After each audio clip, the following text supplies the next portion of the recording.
그래서 어떻게 보면은 여러분들이 여태까지 들으셨던 내용의 좀 반복인데 다시 한번 다진다는 뜻에서 공부하시면 될 것 같아요. 그래서 토양 이 환경은 물이나 대기하고 좀 다르다 하는 겁니다. 그래서 기본적으로 다른 게 복합 매체다, 멀티미디어 인바이러먼트다. 고체라는 토양 입자에다가 액체인 물이 있고 지하수가 있고 그 다음에 기체인 토양 공기까지 있고 게다가 또 토양 유기물까지 있어가지고 네 가지가 아주 복합적으로 존재해가지고 여태까지 우리가 다뤄왔던 그 물이나 대기 단일 매체 내에서 환경 문제하고는 좀 다른 접근이 좀 필요하다 하는 거였고, 그 다음에 비균일성, 뭐 균질성 그렇게 얘기해도 될 텐데 이 똑같지가 않다는 거죠. 그렇죠, 여러분? 되게 다르다 하는 겁니다.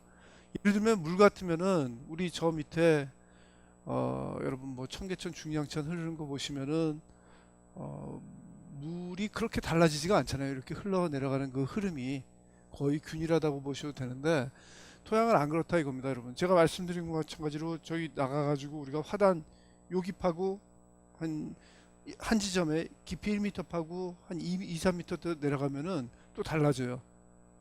또 같은 깊이 1m라도 A라는 지점하고 한 3, 4m만 떨어진 지점을 파도 상당히 다르다 하는 겁니다. 그래서 이런 비균질성 이런 것들이 상당히 이 토양 환경 문제를 해결하는데 어렵게 만든다 하는 거죠.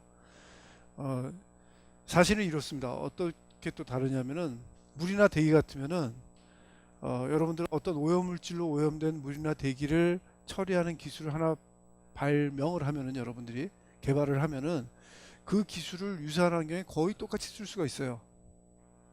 그래서 한번 개발을 해 놓으면은 여러분들이 그대로 다 똑같이 옮겨서 쓸 수 있다 하는 겁니다. 반면에 이 토양 쪽은 똑같은 오염물질로서 오염이 돼 있다 하더라도 지역에 따라서 너무나 다르기 때문에 그 한 가지 기술 가지고 그대로 또 사용을 못 한다는 거죠. 매번 다른 엔지니어링이 좀 필요하다는 거죠. 그래서 뭐 두 가지 면이 있어요. 좋은 면에서는 여러분 엔지니어가 좀 더 결부해야 되니까 좀 더 일을 많이 해야 되니까 어떻게 보면 우리한테 또 기회고, 또 다른 면으로서는 좀 피곤하다고 할 수 있죠, 여러분. 한 가지 기술을 개발해 가지고 그걸 여러 번 써먹어야 좀 효용이 많이 나올 텐데 그러지 못한 면에서는 좀 유리하지 못한 면도 있다 하는 겁니다. 그 다음에 오염의 피해는 국지적, 장기적, 또 간접적 이런 뭐 특징이 있다. 국지적, 장기적 오염은 이동과 확산이 아주 느리다 하는 겁니다. 오염물질의 이동이 아주 느리다. 기본적으로 왜 느리냐면은 지하수의 흐름이 느려요, 여러분. 지하수 흐름 자체가 느리다 하는 겁니다. 뭐 예를 들어서 한 1년에 3, 4cm 움직이는 지하수가 있어요, 여러분. 1년에 3, 4cm 밖에 안 움직여요. 그러면은 뭐 100m 가려면 여러분 얼마나 시간 걸린다는 거예요. 100m 가려면은 뭐 50년? 그렇죠? 그 정도 시간 걸릴 수도 있다는 거죠. 상당히 오래 걸린다는 거죠. 50년 맞나? 맞아요? 맞는 것 같다. 네. 그 다음에 그 오염원의 식별이 어려워 즉각 대처가 어렵다. 그쵸? 땅 속에 있으니까 안 보인다는 거죠. 땅 속을 명확하게 우리가 볼 수 있는 기술이 아직 없어요. 특히 오염물질을. 그리고 오염 여부의 피해가 가시적으로 나타나기 어렵다. 안 보이기 때문에 결국은 이렇게 된다는 거죠. 그 다음에 사실은 우리가 많이 헷갈리는데 토양이 오염됐다 그래서 그 자체가 문제가 되는 건 아니에요. 토양이 오염됐다 그래서 그게 문제가 되는 게 아니라 이 토양이 오염이 돼서 오염물질이 다른 쪽으로 이전된다거나 전이가 돼가지고 문제가 되는 거죠. 아주 좋은 예가 지하수가 오염되기 때문에 문제죠. 우리가 지하수를 마시기 때문에. 토양을 여러분 오염됐다 해서 그걸 직접 먹는 경우는 거의 없잖아요. 먹는 경우 있어요, 여러분. 뭐 놀이터 가면 애들이 뭐 잘못해서 먹긴 하는데 나중에 위해성 공부할 때 보시면 보겠지만 그걸 실제로 계산하기도 해요. 고려하기도 하지만 그런 경우는 아주 낮다는 거죠, 확률이. 대부분 지하수로 간다거나 아니면은 토양 공기중으로 가가지고 증기로 가가지고 그게 우리한테 악영향을 미치는 경우가 많다는 겁니다. 지하수 말고 여러분 이게 베이퍼 페이스 가서 문제가 되는 거가 있냐면은 앞에서도 보셨겠지만 예를 들어서 기름으로 오염된 불투수층, 그러니까 이 불투수층이 아니라 불포화대가 있다고 한번 생각해 보세요. 그러면은 이게 약간 습기도 있고 공기도 있는 거잖아요. 그런 것들이 실제로 건물 지하실에 이렇게 옮겨가지고 지하실에 기름 물방울로 이렇게 생겨나는 경우가 꽤 있어요, 여러분. 그래서 그 습기에 오염물질이 포함이 돼가지고 우리한테 영향을 주는 경우도 꽤 있다는 겁니다. 그 다음에 오염 지역의 정화의 어려움은 앞에서 말씀드렸고, 그래서 토양 오염을 많이들 어떻게 얘기하냐면은 선진국형 환경 오염 문제다. 이 여러 가지 여러 나라들이 개발한 형태를 보면은 일단 보이는 문제. 여러분 제일 먼저 신경 쓰는 게 물 신경 써요. 그 다음에 대기 신경 쓰고, 그 다음에 쓰레기 문제 신경 써요. 그 다음에 토양에 신경 쓴다는 겁니다. 일단 보이지가 않고 우리가 금방 느껴지지가 않기 때문에 제일 늦게 신경 쓰는 그런 환경 문제다 하는 겁니다. 우리나라도 그래서 법이 언제부터라고요? 96년 그때부터 시작한 거예요. 그 전에 신경을 못 썼어요. 그래서 이 95년쯤에 이 토양 환경 학회를 만들려고 한번 그 인식을 해보니까 그때쯤에 사람들이 어떻게 생각했냐면은 수질, 대기, 폐기물, 제가 아까 말씀드린 대로 여기에 대해서는 사람들이 상당히 중요하다고 생각해요. 근데 토양 오염은 사람들한테 물어보니까 5%밖에 안 됐어요. 우리 국민들이 이게 중요하다고 생각하는 게 아주 이럴 때 우리가 법을 만들기 시작한 거죠, 사실은. 그리고 환경 전문가들이 생각하는 그런 중요성에서도 상당히 낮죠. 낮았다가 한 10년 후에 보니까 이게 상당히 좀 커졌어요, 여러분. 커지고 있을 때 딱 법을 만들고 규제하기 시작한 거죠. 요즘은 요 범주입니다. 아직도 좀 더 커가는 범주인데 이 토양 오염이 뭐 수질 오염이나 대기 오염보다 커지진 않을 거예요. 커지는 않는데 거의 이렇게 동등한 비율로서 중요해진다는 겁니다. 그래서 우리나라에서는 어떻게 하고 있냐면은 토양 측정망이라는 걸 운영을 하고 지하수 측정망이라는 걸 운영해요. 저 이거 뭐냐면 우리나라 있잖아요. 이렇게 지도 있으면은 이걸 메시로 나눠가지고, 그쵸? 격자로 나눠가지고 매 포인트마다 매년 그걸 샘플링해서 토양이 얼마나 오염이 됐나, 지하수가 얼마나 오염이 됐나 그런 것들을 조사를 하고 있다는 겁니다. 이건 뭐 하는 거예요, 사실은? 뭐 오염 물질이 거기 우연히 왔을 때 우리가 오염이 됐다고 알 수 있는 거지 대부분 경우에는 잘 알 수 없는 방법이죠. 그래서 이 방법은 만들긴 만들었는데 상당히 이게 실제로 효용이 있냐 하는 그런 의심하는 분들도 많아요. 이렇게 뭐 만들어 놓고 거기 우연히 오염물질 걸리기 기다리는 것보다는 보다 적극적으로 오염원이 있을 만한 시설에 우리가 시설을 써야 된다 해서 뭐 같이 운영하고 있지만 이쪽에 더 신경을 써야 된다는 거죠. 오염 유발 시설, 예를 들면 뭐 주유소, 화학물질 저장소, 오염물질 뭐 이런 데들을 더 신경 쓰고 관리하는 게 우리한테 더 효율적일 거다 하는 그런 얘기를 하고 있습니다. 다들 오는 줄 알았는데 이렇게 하나 둘씩 나중에 오니까 그제서야 알았어요. 다 안 온 줄. 그래서 토양오염 방지 및 오염 토양 개선 사업 절차는 우리나라에서 현재 이렇다. 말씀드린 바와 마찬가지로 오염도를 측정을 해서 우려 기준 이상이 되면 여러분 제가 제일 처음에 말씀드렸습니다. 우리나라 법적 기준이 우려 기준이 있고 대책 기준이 있어요, 여러분. 뭐가 더 높았죠? 대책 기준이 말 듣기에도 더 높았죠, 여러분. 그래서 우려 기준이 높으면 일단 정밀 조사를 가요. 한번 딱 샘플링해서 우려 기준보다 이상 높으면은 정밀 조사를 간다. 정밀 조사 간다는 것은 샘플링 포인트도 더 느리고 또 검사도 제대로 하는 거죠. 그래도 우려 기준을 초과하면은 어떻게 되냐면은 방지 조치를 해야 된다. 뭔가 해야 돼요, 여러분. 그래 놔두면 안 돼요. 근데 대책 기준을 초과했다. 그러면은 이제는 이건 심각해진 거죠. 심각해져 가지고 제대로 정화로 들어가는 거고. 그러니까 우려 기준 이상 되면은 뭔가 해야 돼요. 오염된 거라고 보는 거다 하는 겁니다. 우려 기준 이내면은 대책이 불필요하고 그 다음에 넘어가는 거죠, 여러분. 이렇게 넘어가는 이런 사이클이다 하는 거죠. 그 다음에 그래서 우려 기준, 대책 기준 저번에 보여드린 거 다시 한번 이렇게 리스트업 돼 있고, 이 리스트는 우리나라는 지금 어떻게 되고 있냐면 점점 늘어요. 몇 년에 한 번씩 환경부에서 이 물질을 더 추가합니다. 추가해가지고 관리를 더 하는 거죠. 있던 물질이 없어지는 경우는 없어요. 물론 환경부에서는 없애고 싶겠지만 국민들이 가만히 안 있죠, 여러분. 그렇죠? 이런 것들을 느슨하게 한다는 거는 상당히 아직 특히 요즘 같은 시기에는 이 정부가 공격받을 수 있는 그런 대상이기 때문에 늦출 수가 없죠. 계속 이렇게 관리해 나간다는 겁니다.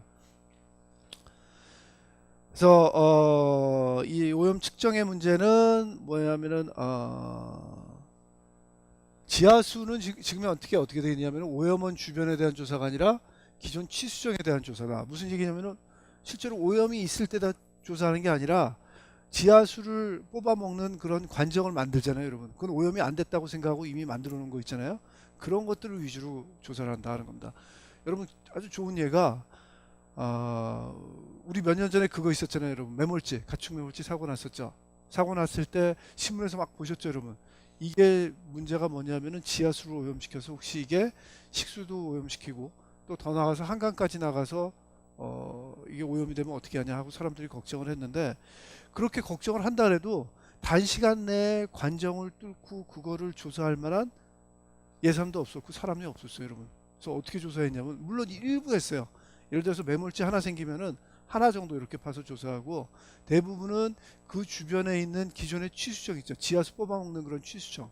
거기에서 조사를 해서 오염원이 나오나 안 나오나 그런 거 봤다 하는 겁니다.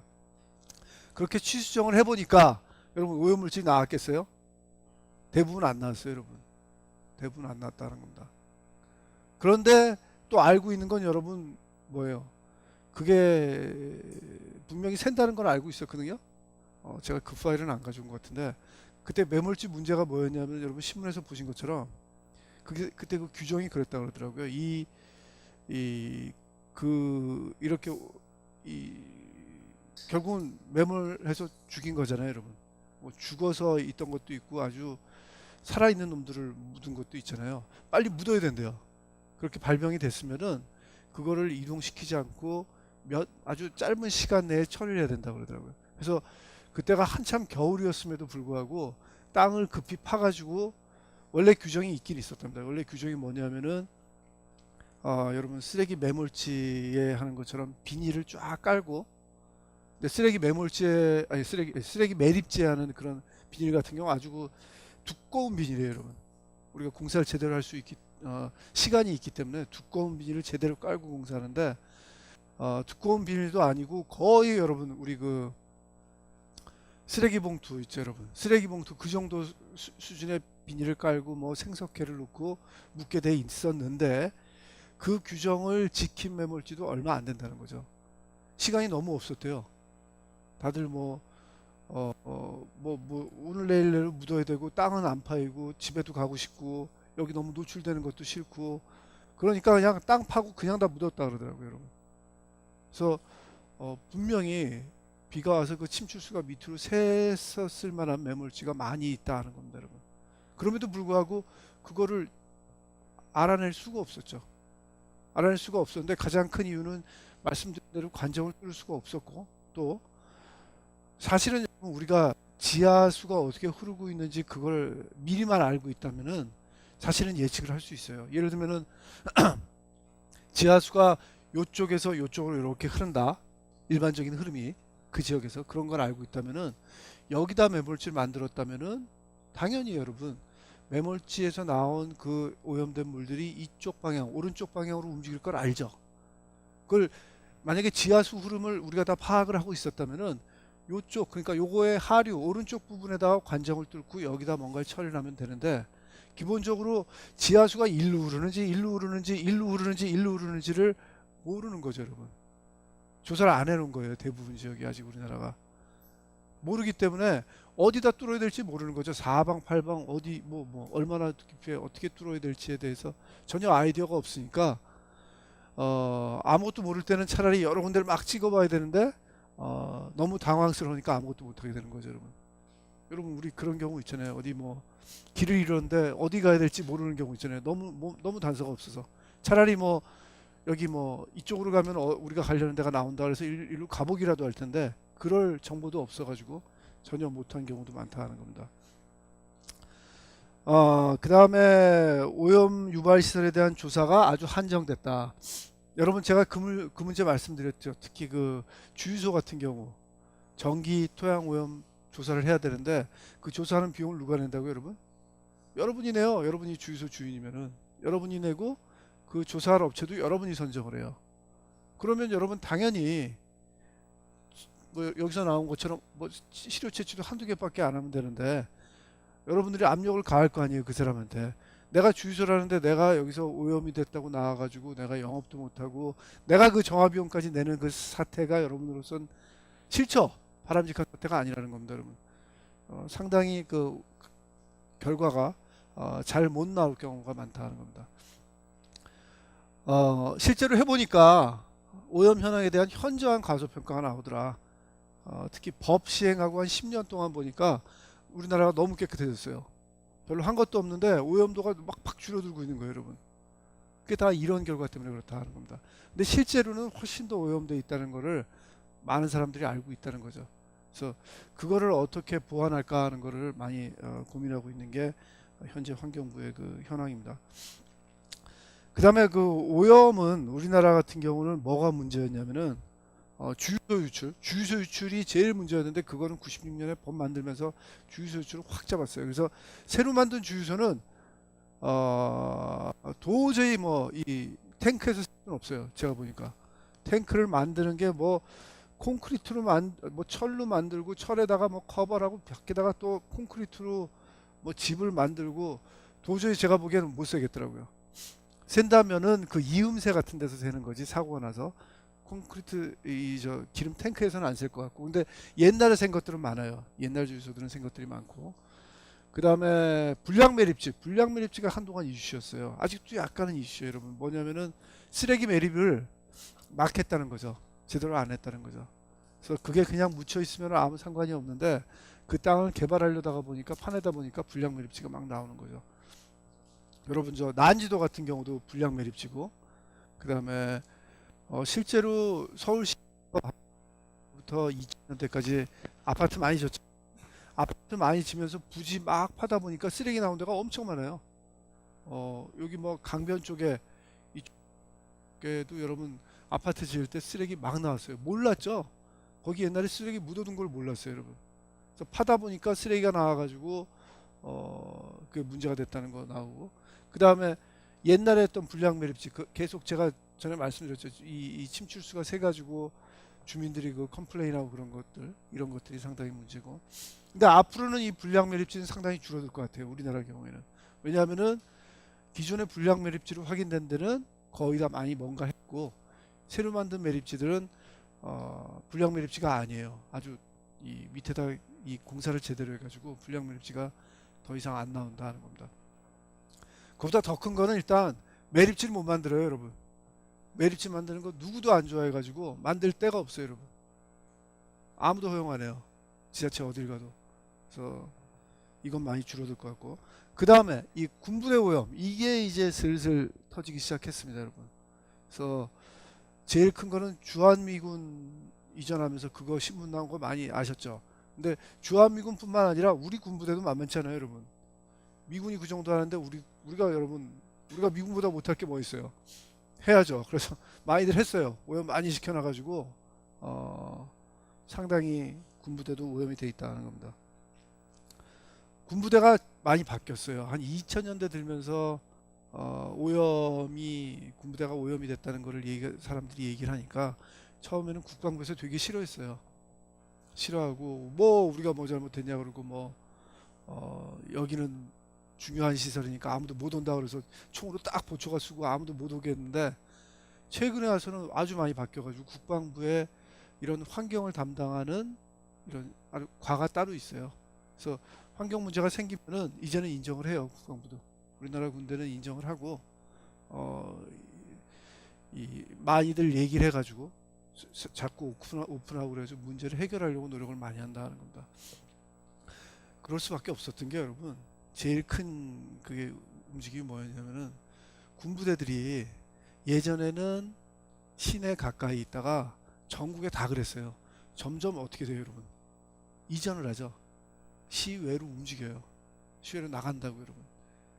자기네가 그 사이트를 계속 쓰고 있다면은 계속 총으로 지키고 보초가 서가지고 아무도 못 오게 할 수 있는데, 밖으로 나가다 보니까 밖으로 나가면서 국방부가 바라는 거는 이 예전 위치가 시내잖아요, 여러분. 이거를 팔고 싶은 거예요, 개발을 하고. 개발하고 팔려다 보면은 누군가 민간업자한테 넘겨야 되잖아요. 넘기다 보면은 실컷 좋긴 간에 오픈할 수밖에 없어요, 여러분. 오픈할 수밖에 없는 상황에서 그거를 숨기려면은 말도 안 되죠. 차라리 인정을 하고 그거를 같이 떠안고 가는 게 그게 순리라고 생각해가지고 그때부터 바뀐 거예요, 여러분. 그때부터 바뀐 거다 하는 겁니다. 대표적인 게 뭐냐면은 여러분 부산 출신 있어요, 여기? 부산 출신 아무도 없어요, 여러분? 부산 문현동 알아요? 문현동? 네? 알죠? 문현동이 대표적으로 그런데요, 여러분. 이쪽 꽤 이게 강도 옆으로 흐르고 바다 쪽이잖아요, 여러분. 거기 옛날에 큰 부대가 있었어요. 군 부대가 있었는데 이거를 팔고 나가는 거죠. 오랫동안 군수 부대로 사용했던 데인데 이거를 부산개발공사에다 넘기고 나가는데 열어보니까 오염이 다 돼 있던 거죠, 여러분. 뭐 드럼통도 묻혀 있고 그러다 보니까 인정을 하고 하기 시작했어요. 그래서 이거는 옛날에 160억이었는데 요즘은 한 1600억 될 거예요. 이때 100억도 한 160억도 되게 싸게 한 거죠. 훨씬 더 돈 많이 들고 힘든 공사였는데 그때부터 시작했고 그 다음에 뭐 광주, 전주, 서울 여러분 서울도 여러분 그 서초동 아세요? 서초동에 저기 법원 있고 기무사라 그러나요? 거기가 또 옮겨 나가려고 그러잖아요. 거기도 거의 비슷한 상황이에요. 뭐 거기도 결국은 이렇게 오픈하고 토양 오염 얼마나 돼 있나 오픈할 수밖에 없는 상황이다 하는 겁니다. 그 다음에 군부대는 이렇고 그 다음에 또 문제됐던 게 의왕시의 제1모직부지 여기도 톨루엔 탱크가 누출이 됐어요, 여러분. 그래서 문제가 됐다. 이거는 어떻게 알았냐면은 지하수를 공장에서 썼어요, 여러분. 수돗물만 쓴 게 아니라 지하수를 써가지고 중수 개념이라 그래서 지하수 가지고 화장실 물에다가 이렇게 연결해서 우리 화장실 일 본 다음에 물 내렸다 하는 겁니다. 근데 물을 내리다 보니까 냄새가 나요. 기름 냄새가 난다 이겁니다, 여러분. 톨루엔 냄새가 난다는 거죠. 톨루엔이 상당히 안 좋아요, 몸에. 그래서 냄새가 아주 독해가지고 여러분들이 딱 냄새 맡으시면 아실 정도입니다, 여러분. 그래서 이게 오염됐다는 거 알고 하기 시작했고 인천 문학산은 제가 전에 말씀드렸죠, 여러분. 미군들이 기름 올려다가 샜다는 거. 인천 문학산. 그 다음에 이거 하고 있고 그 다음에 한참 그래서 기름 쪽으로 나가다가 그 다음에 우리가 많이 신경 썼던 게 뭐냐면은 폐광산 쪽에 요즘은 또 일이 많이 나와요. 이 광산을 더 이상 개발 안 하고 닫았는데 거기서 여러분 계속 아주 강산성에 오염된 중금속으로 오염된 물이 나오는 거죠. 비가 오면 계속 흘러나오는 거죠. 그래서 그걸 처리하느라고 상당히 요즘 신경 쓰고 있다 하는 겁니다.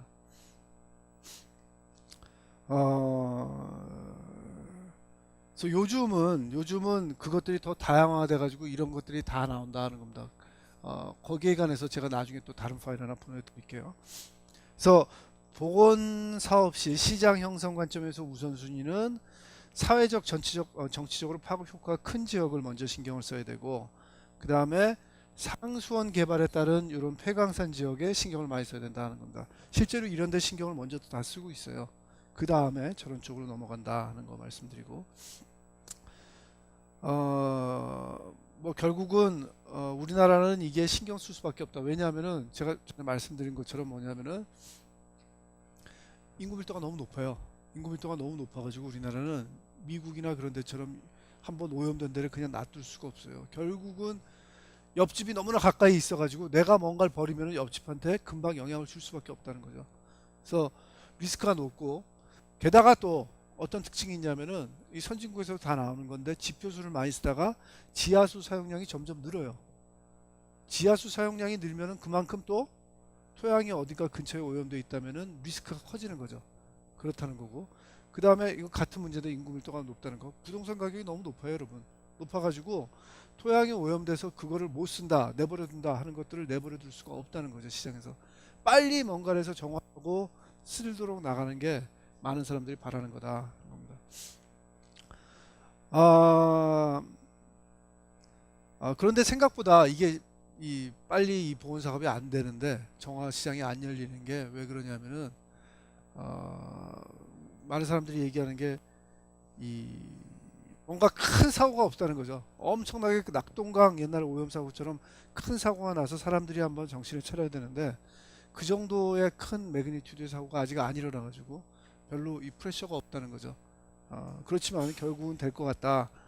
신경 쓸 수밖에 없는 부분이다 하는 거 말씀드리고, 그 다음에 이거 쭉 말씀드리고, 자, 이게 되게 여러분 핫 이슈입니다. 몇 년 후에 이게 어떻게 될지 모르겠어요. 이게 법으로는 한 2005, 6년부터 나왔는데 뭐가 있냐면은 토양 토지 거래 시 오염 여부를 확인하는 제도가 나왔어요, 여러분. 무슨 얘기냐면은 여러분 요즘 땅 사고 팔 때 여러분 우리가 상식적으로 알지만 모든 사람들이 다 중개업소한테 가잖아요, 여러분. 부동산 아저씨가 아니면 아줌마가 항상 중간에서 그 거래를 하고 돈을 받잖아요. 그러니까 괜찮아 보니까 그렇게 많은 사람들이 그 중개사인가요? 그거 시험 보고 막 그렇게 한 거 아닙니까, 여러분? 무슨 얘기냐면은 내가 땅을 팔고 살 때 항상 뭘 하게 되냐면은 그게 오염됐는지 안 됐는지 검사하는 제도가 법적으로는 지금 들어와 있어요. 법적으로는 들어와 있는데 실행이 안 되고 있죠. 실행이 안 되고 있는데 법에 들어왔는데 실행이 안 된다는 거는 뭐 이 나라 입장에서도 국가 입장에서도 되게 모양이 안 좋죠. 그래서 환경부에서 이걸 실제로 하려고 그래요. 이걸 실제로 하게 되면 무슨 얘기냐면은 정부에서 일어나는 모든 토지 거래에 토양 오염이 됐는지 안 됐는지 가서 샘플링을 하고 조사를 하게 된다는 겁니다. 여러분 상당히 괜찮죠? 괜찮죠? 여러분 그러면 오염이 됐는지 안 됐는지 판별된다는 면에서 상당히 괜찮고, 비즈니스 면에서 여러분 만약에 여러분들이 그 토양 오염 조사를 할 줄 안다면은 이거 상당히 괜찮은 거예요, 여러분. 그쵸? 마켓이 상당히 커진다는 겁니다. 그래서 이게 아마 제 생각에는 한 5, 6년 내에는 곧 될 가능성이 있어요. 법에 들어와 있기 때문에. 그래서 이거 여러분들 나중에 이쪽으로 공부해 놓으시면은 돈 좀 만드실 수 있죠. 나중에 돈 좀 만지시면 저한테 와서 꼭 식사 한번 사세요, 여러분. 교수님 덕에 제가 돈 좀 벌었습니다 하고. 그래서 여러분 빌딩 하나만 더 줘주세요. 여러분 이름으로 또 토목권 해드릴 테니까.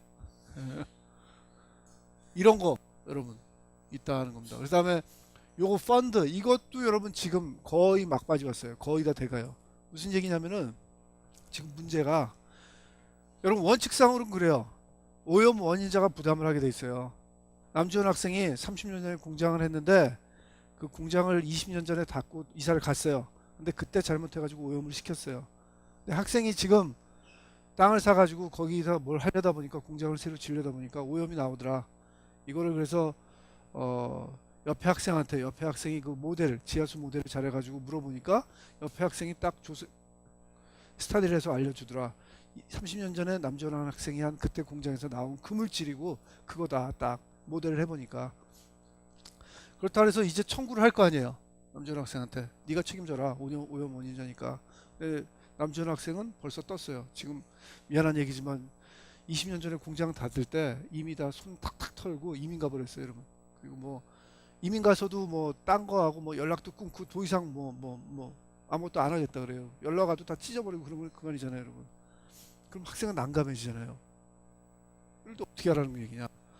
이런 경우가 너무 많다는 거죠. 뭐 이민 안 가더라도 아니면은 뭐 내가 돈 없다 하고 나자빠질 수도 있잖아요, 여러분. 또 학생 입장에서는 어떤 문제가 생기냐면은 이걸 돌아가는 상황을 보니까 이건 도저히 정화비용을 오염원인자가 낼 상황이 아니에요. 이민 갔거나 아니면 돈을 안 내겠다 그러거나 아니면 그런 상황이고, 그렇다고 학생이 낼 수는 없잖아요. 게다가 지금 학생이 비즈니스를 하나 시작했다고 생각해 보세요. 거기서 건물 지어놓고 비즈니스 잘하고 있는데 이게 오염됐다 그래서 뭐 법적으로 투쟁을 해야 되고 내가 이거 지금 비즈니스를 못하고 그래야 되는 것이 좋겠어요? 싫죠.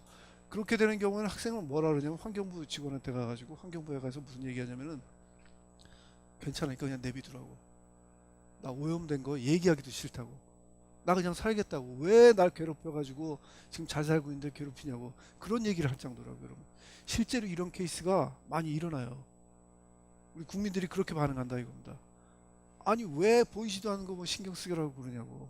근데 이 많은 것들이 뭐가 문제냐면 돈이 문제죠. 오염이 됐다는 걸 분명히 알고 잠재적으로 많은 사람들이 피해볼 걸 아는데도 주위 사람들이 손대기를 싫어하는 거예요. 왜냐하면은 내가 돈 되기 싫으니까. 내가 이 정화하는 돈 되기 싫으니까 그런 거죠, 여러분. 그래서 나라에서 뭘 만들려고 그러면은 펀드를 하나 만들려고 그래요. 예를 들어서 뭐 그럴 수 있겠죠. 토지 거래하는 모든 사람들한테 몇 퍼센트씩 떼요. 뭐 0. 몇 프로라도. 그걸 떼놔가지고 이 펀드를 만들어 놓는 거예요. 펀드를 만들어 놔가지고 그래서 누군가 피해를 봤다면은 이런 상황이 나온다면 이 펀드를 써가지고 정화를 하게 만들어 주자는 거죠, 여러분. 일종의 사회적인 보험이 되는 거죠. 국가적인 보험. 그런 식으로 물론 나라도 돈을 대야 되겠죠. 그리고 또 이런데 돈 많이 대야 될 사람들이 어디입니까, 여러분? 실제로 오염을 일으킬 가능성이 많은 사람들, 그리고 그 비즈니스에서 돈 많이 버는 사람들 누가 있을까요, 여러분? 정유회사들. 그렇죠? 정유회사들 돈 내라 그래야죠. 그 사람들 그 자기네들이 그 깔아놓은 주유소가 몇 개고 전국에 저유소 그런 거 몇 개, 여러분. 사고 하나 터지면 엄청나게 돈 들잖아요, 여러분. 그 사람들도 돈 일부 내게 해가지고 펀드를 만들려고 그래요. 거의 지금 막바지 왔어요. 이런 거 만들어 놓으면은 정화를 막 하게 되는 거죠, 여러분. 지금 아주 딜레마예요, 사회적으로 우리나라가. 오염이 된 걸 아는데 돈 쓰기 싫어가지고 지갑 열기 싫어서 아무도 돈 쓰기 싫어가지고 못 하고 있는 거죠. 국가도 돈이 없어요, 여러분. 심지어는 환경부도. 요즘 또 복지 예산, 이것도 복지인데 사실 환경도 그렇죠, 써야 되는데 근데 책정을 안 해놓은 거죠. 이런 사고는 갑자기 나잖아요. 내가 지금 막 일하다 봤는데 지금 3월에 4월이구나. 4월에 발견했고 이걸 빨리 정화를 해야 되는데 올해 예산은 여러분 작년에 다 이미 결정이 나잖아요. 돈이 없어요. 돈이 없다고요. 그래서 그런 데 쓰려고 이런 펀드를 만든다는 겁니다. 그렇게 되면은 많이 달라진다는 거죠. 그다음에 이런 것들 다 넘어가고 남북 통일도 상당히 큰 이슈가 될 수 있다는 거죠, 여러분. 왜냐하면은 사실 뭐 지금 남한만도 해도 뭐 오염된데 많은데 북한은 여러분 오죽하겠어요. 북한은 뭐 이거 토양이 아니라 수질도 신경 못 쓰잖아요, 여러분. 여러분 뭐 혹시 뭐 가끔 요즘은 텔레비에서 뭐 많이 나오잖아요. 그 압록강, 두만강 주변에 북한 주민들 어떻게 사는지, 그죠? 제가 한 달쯤 됐나 봤는데 그 압록강 그쪽에서는 여러분 식수를 압록강 그냥 물 떠다 쓰더라고요. 그런 거 한번 보셨어요? 물치게 떠가지고 이렇게 가는데 그 압록강 주변에서 여러분 바로 빨래하고 다 해요, 사람들. 근데 바로 곧장 그 밑에서 물 떠가지고 마시더라고요. 여러분 우리나라 같으면 그거 여러분 하시겠어요? 아마 신고하실 거예요, 여러분. 그렇죠? 물은 안 마시고 여러분 곧장 전화도 적어서 신고하시겠죠. 어딘가 하여튼 정부 환경부건 시건 전화해가지고 이렇게 할 수가 있냐 그러면서 막 짜증내면서 뭐 관리를 어떻게 하냐고 막 호통치실 거예요, 여러분. 그렇죠? 대부분 그런다고, 여러분. 근데 뻔히 알면서도 그냥 사는 거예요, 그렇게. 물에 대해서, 수질에 대해서 그 정도면은 여러분 뭐 토양에 대해서는 전혀 아마 개념도 없을 거예요. 보나마나 한 우리 3, 40년 전에 했듯이 뭐 아주 안 좋은 거 나오면 그냥 뒷마당에 계속 버리고 있을 거예요. 다 오염됐죠, 여러분. 독일이 이렇게 통일된 다음에 동독 지역의 오염 정화를 해서 28조가 투입됐었대요. 그 옛날에. 그러니까 우리나라는 아마 더 할 수도 있겠죠, 여러분. 그쵸? 더 할 수도 있다는 겁니다. 통일이 돼야 되겠네요. 여러 가지로 하여튼 환경 이쪽 산업 면에서도 아주 큰 기회가 올 것 같아요. 근데 뭐 독일의 경우 여러분 보셨지만 이 통일 비용이라고 그러죠. 결국은 이게 다 통일 비용이에요. 통일 비용 지불하느라고 약간 주춤했죠, 독일 자체는 경제적으로. 우리나라도 그럴 수 있는 거죠, 사실. 그렇다는 거. 그래서 뭐 이런 경제 분석 이런 것들을 여러분 보시고 그다음 다음 파일.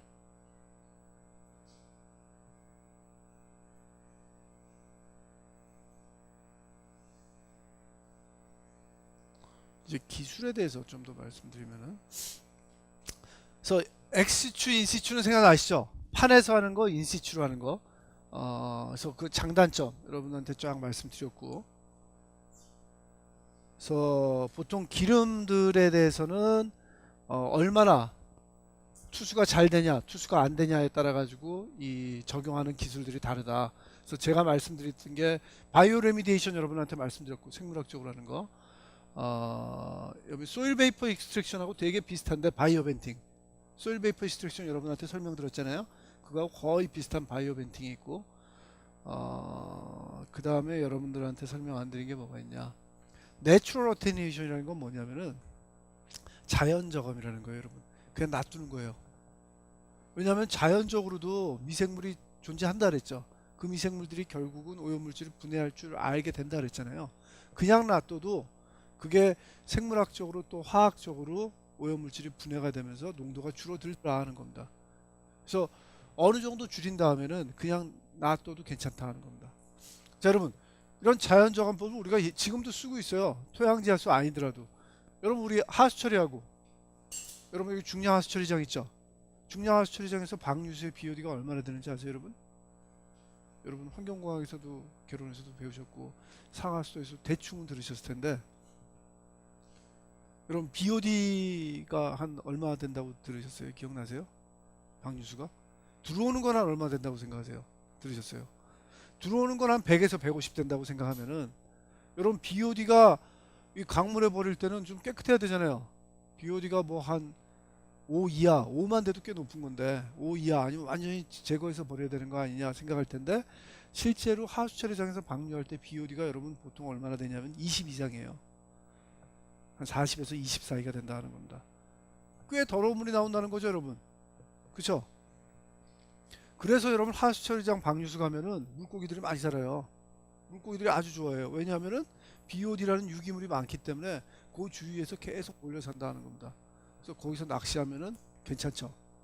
잡히는 맛은 좋은데 그거를 굳이 먹으려고 노력하시면은 그건 전 잘 모르겠어요, 여러분. 그거는 뭐 여러 가지 그 오염 물질의 바이오 이 어큐뮬레이션에서 그렇게 좋진 않을 것 같아요, 여러분. 뭐 유기물은 괜찮아요. 유기물은 괜찮은데 혹시 거기 안 좋은 뭐 죽음속이라도 몰려 있을 수도 있잖아요. 굳이 뭐 권장하는 사항은 아닙니다. 그래서 여러분 한강에 여기 우리 학교에서 여기 나가면 중량천 주변에서도 가끔 낚시하시는 분들 있죠. 이거 하수처리장에서 나온 지 얼마 안 된 물이거든요. 그 한강에서 서울시에서 그리고 환경부에서 다 구체적으로 적혀 있어요. 먹으면 안 된다고, 드시지 말라고, 식용 아니라고 적혀 있거든요. 낚시하는 거를 자체를 금지라고 하는데 그래도 하는 거죠. 그놈의 손맛 때문에. 그쵸? 근데 안 드시는 게 좋다 하는 겁니다. 그리고 여러분 민물고기 뭐 괜찮지. 매운탕 끓이면. 그쵸? 매운탕에는 괜찮은데 좀 그렇죠. 듣지 마세요, 여러분. 예. 그러니까 그것도 여러분 일종의 내추럴 어테뉴에이션이죠. 여러분 완전히 하수를 처리했으면 깨끗한 물을 내보내야 되는데 20이나 40 그 정도 높은 물을 내보내는 건 왜 그런 거예요? 처리할 수 있어요. 처리하는데 그렇게 되면은 너무나 돈이 들고 시간이 너무 드는 거죠. 20이나 40 내보내도 물론 나오자마자 한 몇 킬로까지는 농도가 높겠지만 그 이하 가면은 그거보다 더 흘러나가면서 자연적으로 분해가 된다는 거죠. 분해가 되기 때문에 자연적으로 분해되는 내추럴 어테뉴에이션을 이용한다는 거죠. 바이오 파일이라는 건 뭐냐면은 여러분 랜드 파밍 생각나세요? 제가 땅 오염된 토양 퍼다가 땅 위에 놓고 가끔 이렇게 엎어지면서 미생물로 하여금 분해하게 만든다는 거죠. 거의 마찬가지예요. 쌓아놨는데 여기다 뭐 더 적극적으로 공기도 불어넣고 막 하는 방법이 바이오 파일이다 하는 겁니다. 이런 방법들이 많이 쓰이고, 요거 동정기라는 건 뭐냐면 여러분 이거예요. 예를 들어서 이 지역에 양이온을 띤 중금속으로 지하수가 오염이 돼 있다. 여기다 전극을 박고 땅속에다 박는 거예요. 여기다 전극을 박아요. 그 다음에 전류를 흘리면 여러분 요 양이온 띈 게 어느 쪽으로 가겠어요? 이동을 하겠죠. 마이너스 차지를 띤 전극으로 이동을 하겠죠. 그렇죠? 실제로 이런 방법들을 써요. 동정기 방법이라고. 그런 중금속들을 이동시키려는 방법들이 동정기 방법이다. 근데 여러분 전기 많이 들까요? 안 들까요? 들죠. 많이 듭니다, 여러분. 한번 해보는 겁니다, 진짜. 전기 꽤 듭니다. 그래서 토양지키 추출법 제가 설명드렸습니다, 여러분. 뭐 이 추출하는 설비는 이렇게 된다는 거, 뭐 복잡한 것 같지만 별거 없습니다, 여러분. 이렇게 한다는 거. 이건 뭐냐면은 여러분 여기 어디 같아요? 학교 같진 않죠. 학교에 이런 색깔은 안 칠하죠, 보통. 여기 그 저기 저 인천 쪽이 아니라 저 강화 쪽에 해병대 부대입니다, 여러분. 해병대 부대인데 여기 기름 탱크 좀 보이네. 그쵸? 여기 기름 탱크죠, 여러분. 여기 지하에도 기름 탱크가 있었어요. 여기가 일종의 그 해병대 뭐 수송부대까지는 아닌데 다들 여기 와서 기름 넣고 갔대요. 트럭에도 기름 넣고 뭐 별단 아저씨도 자기 자가용도에서 기름 넣고 하여튼 다 기름 넣고 간 그런 데예요, 여러분. 근데 샜어요. 탱크가 샜어요. 이게 약간 언덕 위에 있거든요. 그리고 여기다 이렇게 다 여러분 뭐 해놨냐면 포장까지 다 해놨어요. 근데 센 걸 알았어요. 센 걸 어떻게 알았냐면은 요게 이 언덕 위에 그 탱크가 있는데 요쪽 아래쪽으로 언덕이 이렇게 내려와 있고 여기 도로가 있죠 여러분. 그리고 요 옆에는 다 논이었어요. 논인데 이쪽 논이 지금 이 사진이 안 좋아서 그런데 여러분 이쪽 편 뒤쪽 편으로는 요 벼가 잘 자라 있어요. 잘 자라 있는데 이쪽 편은 지금 이때가 여름이었거든요. 완전히 죽었어요. 완전히 넘어간 거죠 여러분. 이 도로 바로 옆인데 특히 이쪽 지금 제 파일에서는 보이는데 여러분 약간 색깔이 뻘거스름한 거 안 보이세요? 뻘거스름하게 나오죠. 기름이 둥둥 떠다니는 게 보여요 여러분. 기름이 새 가지고 땅 속으로 흘러 내려가 가지고 요 논 요쪽으로 쫙 올라온 거죠. 그러면서 벼들이 슬슬 이렇게 죽기 시작한 거예요. 이거 보고 알았어요. 생각도 못했죠. 생각도 못하고 있는데 바로 주위의 농민들이 컴플레인 하기 시작한 거죠. 기름이 갑자기 나왔다. 다시 한번 말씀드리지만 우리가 산유국이 된 게 아니라 어디서 나왔냐 하다 보니까 주위에 기름 쓸 데가 어딨어요. 이런 시골에. 그쵸 여러분? 누가 와서 드럼통으로 붓기 전에는 100%저 해병대 부대에서 나온 거죠 여러분. 해병대 부대에서 인정했어요. 인정해서 복원을 한 거죠. 사진 더 있어요. 또 보여드릴게요.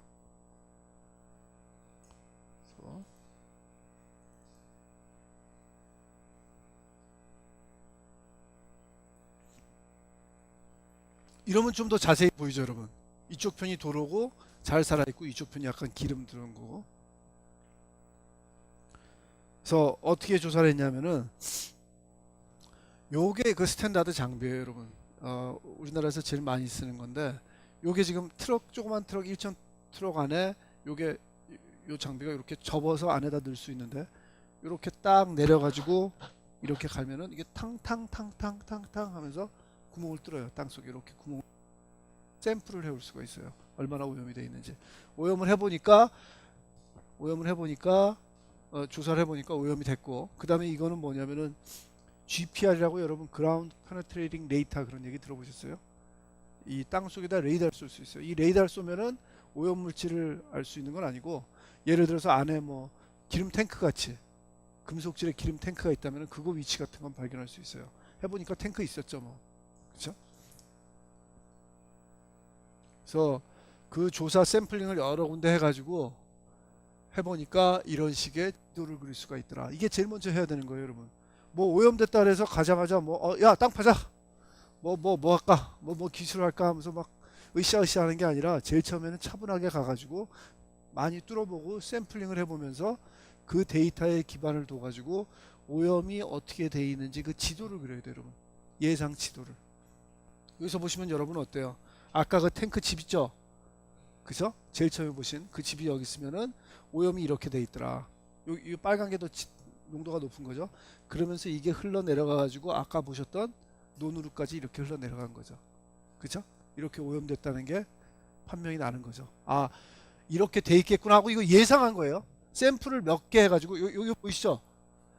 빨간 플러스들 여기서 샘플링을 해서 이렇게 유추해서 그린 거죠 여러분. 그죠? 현실은 이게 아닐 수도 있어요. 근데 우리가 샘플링한 데이터를 보니까 아마도 이렇게 오염이 돼 있을 것 같다 하고 예상을 하고 이렇게 그린다는 겁니다. 이렇게 일단 그려놔야 그 다음에 플랜을 짤 수 있죠. 아, 오염된 제일 오염 농도가 높은 게 얼마나 되며 지역이 얼마나 되며 이렇게 됐으니까 어떤 방식으로 우리가 접근을 해야 되겠다. 전에 말씀드렸죠 여러분. 뭐 지하수가 이렇게 흐른다면 이렇게 막을 건지 아니면 안 막고 할 건지 그런 플랜을 이제부터 짜기 시작해야 된다는 겁니다. 그래서 조사가 제일 중요해요. 조사에 돈을 엄청 많이 쓰고 시간을 많이 쓰면은 그만큼 뒤에 정화 작업을 훨씬 더 스마트하게 할 수 있죠 여러분. 이걸 대충 하면은 이 뒤에 정화 작업도 중구난방이 되는 거죠. 뭘 했는지 모르는 거죠 여러분. 여기 딱 해봤더니 여기 오염 2개 나왔다 그럼 여기 2개만 빨리 하자. 그래서 급하게 여기다 탁 맞고 여기만 해보면은 여러분 이런 거는 뭐 완전히 놓친 거죠. 그렇게 될 수가 있다는 겁니다. 그래서 이 조사에 돈을 많이 쓰는 게 되게 중요하다는 거죠. 게다가 눈으로 확인할 수 없기 때문에 특히 이런 쪽에 신경을 많이 쓰는 게 중요하다. 그래서 토양 증기 추출 장치를 이렇게 만들었어요, 여러분. 여기는 좀 일부러 좀 크게 만들었어요. 그때 좀 있어 보이려고 크게 만들었는데 이렇게 크게 안 만들어도 돼요. 이게 되게 우리나라에서 한 초기 작업입니다. 이게 초기 작업이라 이렇게 좀 무리를 했습니다. 아까 보셨던 그런 설계도에 따라서 이렇게 했고, 왜냐하면 여러분 실제로 땅 속에 박힌 건 뭐예요? 얘하고 얘밖에 없어요. 토양 주출장치 생각나세요? 공기 한쪽에서 불어넣고 한쪽에서 뽑아낸다 그랬죠. 그래서 얘네 두 개고 얘네들은 지금 너무 오버해서 크게 한 거죠. 훨씬 더 좀 작게 해도 괜찮은데 이래 놓으니까 진짜 뭐 하는 것처럼 보이잖아요. 옛날에는 이렇게 뭐 정화한다고 데몬스트레이션 하려고 크게 했는데 요즘은 어떻게 하냐면 여러분 이렇게 크게 안 해요. 정화하는 거 사람들한테 별로 알리고 싶어 하지 않아요. 우리 아무것도 없는 것처럼 하기 위해서 이걸 아주 작게 만들고 싹 숨겨서 하죠, 여러분. 훨씬 더 나이스하게. 근데 이때만 해도 이거 하시는 분들이 좀 자랑 좀 하려고 일부러 더 크게 한 거죠, 사실. 이거를 어디서 했냐면 그 키스트 있죠, 여러분. 키스트에서 했어요. 키스트에서 하고 저도 그때 가서 몇 번 좀 같이 논의하고 그 얘기했던 그런 기억이 있습니다. 그래서 이렇게 했다는 거. 그 다음에 소일 베이퍼 익스트랙션, 뭐 에어 스파징 이런 거 뭐 거의 비슷한 개념이니까 여러분 한번 보시고, 그 다음에 이 기술이 한동안 잘 쓰일 줄 알았는데 생각보다 우리나라에서는 별로 안 쓰이더라고요. 외국에서 많이 쓰였는데 어떤 거냐면 이런 겁니다, 여러분. 들어보면 상당히 괜찮아요. 예를 들어서 여기가 오염이 돼 있다. 근데 지하수는 이렇게 흐른다면은 이건 어떤 거냐면 여기다가 담을 하나 쌓다는 거죠. 담을 하나 쌓는데 이게 근데 그냥 담이 아니라 물이 숭숭 흘러 들어갈 수 있는 담이에요. 물이 잘 흘러요. 근데 여기다가 딱 오염 물질을 분해시킬 수 있는 어떤 화학적인 물질이나 아니면 생물학적으로 분해시킬 수 있는 미생물들 여기다 쫙 살게 만들어서 지하수가 흘러가면서 여기서 제어가 되도록 하는 그런 기술을 제안을 했어요. 그게 뭐냐면은 PRB, Permeable Reactive Well, 리액티브 베리어가 맞겠죠? 죄송합니다. 베리어라고 바꾸세요. 노트가 없구나. 네. Permeable Reactive Barrier. 이게 투수가 되면서 이렇게 변할 수 있는 그런 그 베리어를 만드는 이런 개념. 외국에서는 상당히 많이 했는데 우리나라에서는 역시 잘 안 되더라고요. 왜냐하면 여러분 이건 기본적으로 어떤 개념이에요? 여기 오염이 돼 있으면 이걸 놔두고 이게 그냥 가만히 흘러내다가 놔두면서 시간을 오랫동안 보면서 제거를 하겠다는 거죠. 우리나라는 역시 여러분 뭐예요? 이런 거 싫어하죠. 곧장 일로 가서 뭔가 손대기를 바라는 거죠. 곧장 빨리 제거해서 이거 탕을 써야 된다 하는 그런 것 때문에 요게 잘 안 먹히더라고요. 근데 상당히 좋은 개념인데 잘 안 먹히더라 하는 겁니다. 특히 여러분 이 개념이 어디서 시작됐냐면은 기름이 아니라 이 TCPC라고 되게 안 좋은 유기용매들이 있어요. 그런 것들이 땅 속에서 여기다가 철가루 있죠, 여러분. 철가루를 이렇게 심어 놓으면은 철은 산화가 돼서 녹슬고 그 다음에 오염물질이 분해가 돼버려요, 화학적으로. 아주 또 빨리 돼요. 그래서 미국 쪽, 캐나다 쪽에서는 이 기술을 엄청 썼어요. 왜냐하면 너무 쉽잖아요, 여러분. 별거 아니에요. 땅 파다가 여기 오염된 데 있다면은 걔는 여기가 있으니까 땅 파다가 철가루만 갖다 박으면 돼요, 여러분. 쉽죠? 백호로 한번 쫙 긁어가지고 철가루 퍼서 쫙 묻어두니까 물이 깨끗해지더라. 에너지도 안 들고 너무 좋다 그랬는데 우리나라에서는 별로 안 쓰이더라 합니다. 철가루, 그럼 우리나라에서 철가루 어디서 가져오냐? 문제 없어요, 여러분. 포항제철 가가지고 원래는 포항제철에서 쓰레기 그런 철가루들 버렸어요. 포항제철은 여러분 철가루 만들려고 하는 거 아니잖아요. 여러분 잘 아시겠지만 철판을 만들잖아요. 그 사람들은 이따만한 철판, 배에다 붙이는 철판, 자동차에다 쓰는 철판, 그런 거 만들려고 하지. 그런 거 만들다가 떨어지는 여러분 우리 그 뉴스에서 항상 나오잖아요. 포항제철 나오면 용광로에서 이렇게 철물을 붓고 막 팍팍팍팍 빨간 게 튀잖아요, 여러분. 그리고 뭐 이런 판때기가 이렇게 컨베이어 벨트 이렇게 가는데 뜨겁게 그게 가다가 너무 뜨거워가지고 펑펑 이렇게 불똥같이 이렇게 튀는 거 보셨어요? 그게 불똥이 아니라 다 철이에요, 여러분. 그게 식으면서 철가루가 된다는 겁니다. 산화 안 된 철가루들. 옛날에는 그거를 포항제철에서 돈을 주고 가져가라 그랬어요, 여러분. 좀 치워달라고. 장사 잘 되는데 지금 철판 만들어서 그거 하기도 바쁜데 이런 쓰레기 같은 이런 철가루들 누가 좀 치워줬으면 너무 많이 나오긴 나올 거 아니에요. 그랬는데 이 철가루의 용도를 사람들이 많이 찾았어요. 이것뿐만 아니라 다른 쪽에서도. 그랬더니 포항제철에서 가만히 생각을 해보니까 야, 이거를 서로 가지고 가려고 그러네. 뭐 자기네들이 여전히 필요 없는 건 그대로 똑같아요. 그대로 필요 없는 건 똑같은데 이걸 이제 서로 가지고 가려고 그러니까 이제부터는 돈을 받아요. 포항제철은 최고죠. 저는 돈 들여서 쓰레기로서 처리했던 걸 이제는 부산물이라고 돈 받고 팔아요, 여러분. 그래도 돈 얼마 안 해요. 그런 거 사다가 그냥 넣기만 하면 된다 하는 겁니다. 아주 좋은 기술인데 생각보다 우리나라에서는 잘 안 쓰이고 세계적으로는 아주 유행을 했던 그런 기술이다 하는 겁니다.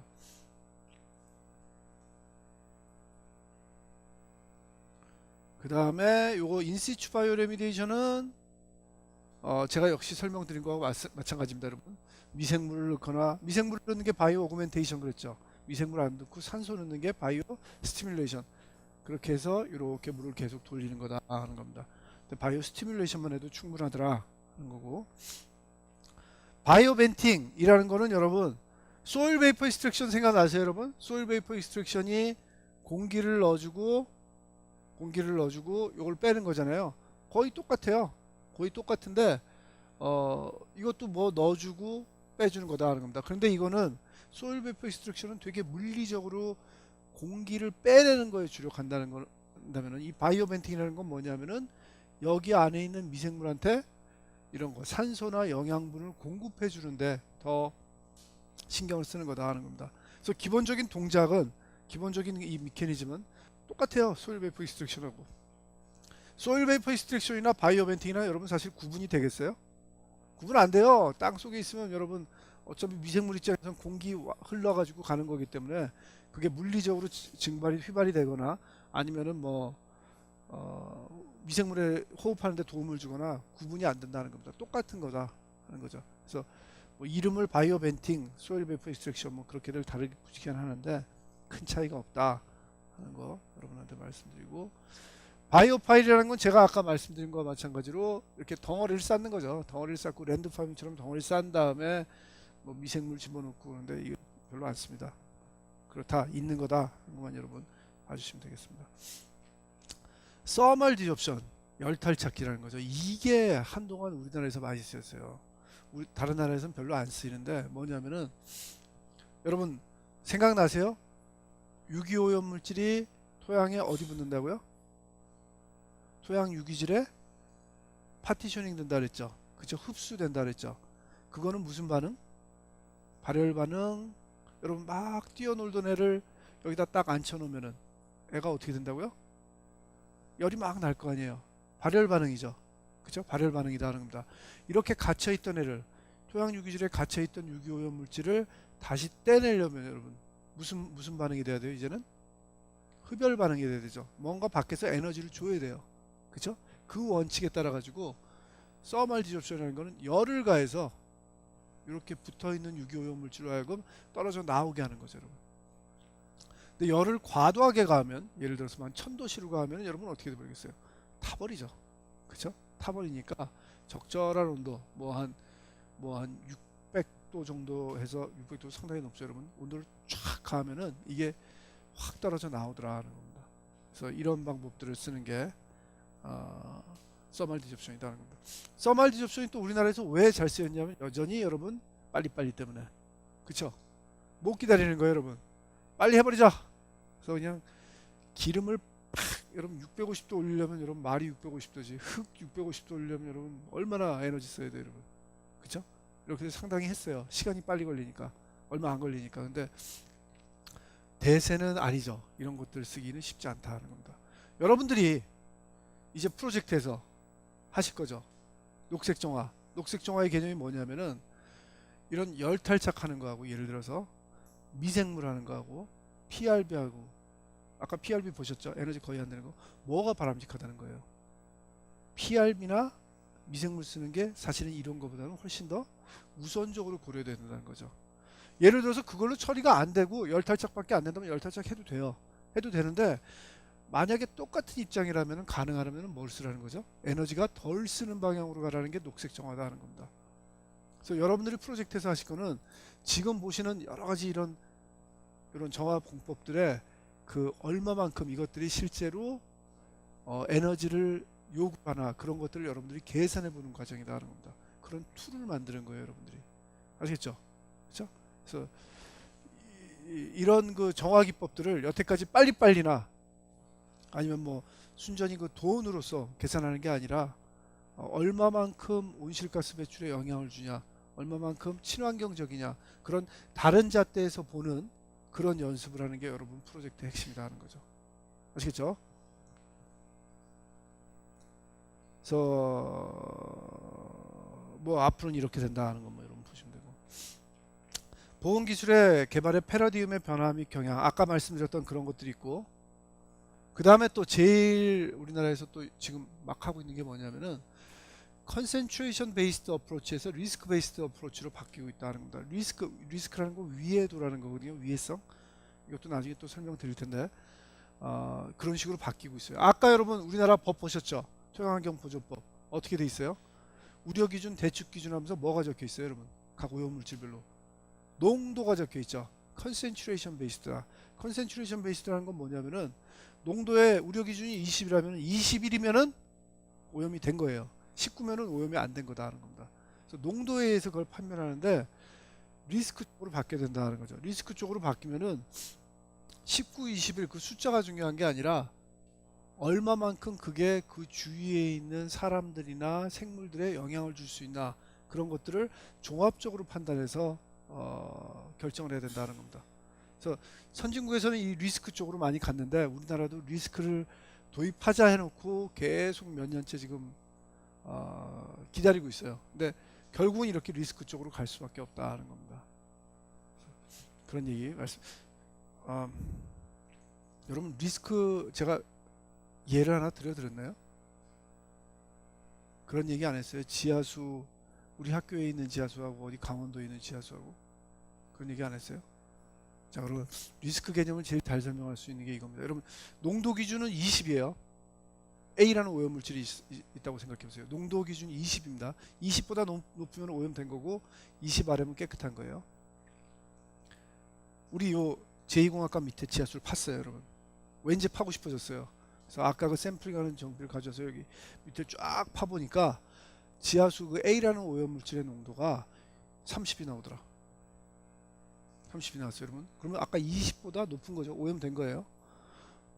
뭐, 오케이. 그게 케이스 1. 케이스 2는 어디냐면은 어디 경기도 가평 어디 산골에 갔어요, 여러분. 산골에 지하수를 쫙 파봤어요. 근데 거기 농도가 18이 나오더라. 18 깨끗한 거예요. 20 아래니까 아무것도 안 해도 돼요. 자, 근데 그게 케이스 2예요. 근데 여러분 경우를 한번 생각해 보세요. 케이스 1 우리 한양대학 경우에 요 밑에 지하수가 오염됐지만 이 지하수를 이 주변에서 반경 몇 킬로 내에서 서울시의 지하수를 먹는 사람을 조사를 해보니까 여러분 어때요? 제로가 나오더라. 그쵸? 제로가 나오더라. 아무도 지하수 안 먹더라. 이게 뭐 흘러나와서 강물로 갈 수 있다. 근데 강물로 가는데도 자세히 조사를 해보니까 강물로 가는 길도 땅속에서 막혀 있더라. 그런 경우 무슨 얘기예요? 주위 사람들한테 악영향을 미칠 경우가 거의 없다는 거죠. 악영향을 미칠 확률이 거의 0이라는 거죠, 여러분. 0. 30이라는 농도가 나왔지만 확률은 거의 0. 반면에 가평의 그 지하수 경우에는 아까 18이라는 농도 깨끗하다 그랬지만 그 바로 주변에 마을이 있어요.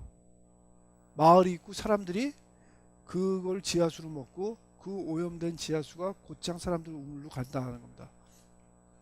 자, 그렇게 되면은 사람들이 그 지하수로부터 악영향을 받을 확률이 거의 1이잖아요. 100%잖아요, 여러분. 그쵸? 자, 이렇게 됐을 때는 우리가 과거 농도 베이스로 했을 때는 18, 30만 그 숫자만 봤다는 거죠. 그래서 어떤 결론이 나오냐면 한양대에 있는 이 지하수가 오염이 됐기 때문에 빨리 정화를 해야 된다. 그런 결론이 나오는데 위에도 쪽으로 가면 어떻게 되냐면 이 농도에다가 뭘 곱해주는 거예요? 영향을 받을 확률을 곱해주는 거예요. 그럼 한양대 경우에는 30 곱하기 뭐 0, 아까 0이라고 그랬는데 0.0000001 정도의 확률로 사람들이 영향을 받는다면 30 곱하기 0.0000 얼마나 되는지 기억도 안 나는데 하여튼 1 한 그 값이 위에도가 되는 거예요. 그러면 0.000 뭐 3쯤 나. 반면에 강원도 경우 아까 18 깨끗해서 아무것도 안 해도 되는데 이게 사람들한테 악영향을 미칠 확률이 1이라면 18 나오는 거죠. 위에도가. 위에도가 아까 케이스2가 18이 나오고 이건 0.0001이 나온다는 거죠. 그러면 어디다 신경을 써야 된다는 결론이 나오는 거예요. 위에도가 높은 쪽에다가 돈을 들고 관리를 해야 된다는 거죠. 먼저 정화를 해야 될 거는 그 가평에 있는 그 지하수라는 거죠. 이쪽에다가 케이스2에다가 실제로 제한된 예산이지만 돈이 없다면은 예산을 투입해가지고 이걸 정화해야 된다는 그런 결론이 나오는 거죠. 여러분 어때요? 합리적이에요? 맞죠? 기존의 농도 규제는 농도 베이스드 어프로치는 그런 이런 구멍들이 있어요. 그렇게 빠질 구멍들이 있다고요. 잘못 실수할 구멍들인데 리스크 쪽으로 가면 그런 걸 잡아낼 수가 있다는 거죠. 어차피 여러분 이게 오염이 됐다 그래서 우리나라가 그렇게 될 가능성은 전혀 없어요. 전 세계 어디 가도 없어요. 우리가 돈이 남아 돌아가지고 시간이 남아 돌아가지고 오염이 됐으면 무조건 다 100% 정화한다. 그런 경우 절대로 없습니다, 여러분. 항상 제한된 예산하고 시간 가지고 싸움을 해야 돼요. 어떻게 배분을 해야 될지. 그런 경우에 아주 합리적인 기준이 되는 거죠. 리스크 어프로치가. 그렇죠? 그래서 이쪽으로 가게 된다는 거죠. 법부는 나와 있어요. 근데 지금 제일 문제가 뭐냐면은 리스크를 계산을 해야 되잖아요, 여러분. 리스크를 계산하는 방법이 되게 다양해요. 근데 이 리스크 계산하는 방법이 사실은 그렇게 어렵진 않아요. 여러분 정도면 금방 한 2주 정도면 익힐 수 있는데 아직도 많은 사람들한테 이거를 설명하는 데 대해서 환경부에서 지금 부담을 느끼고 있어요. 그러니까 이럴 수가 있다는 거죠.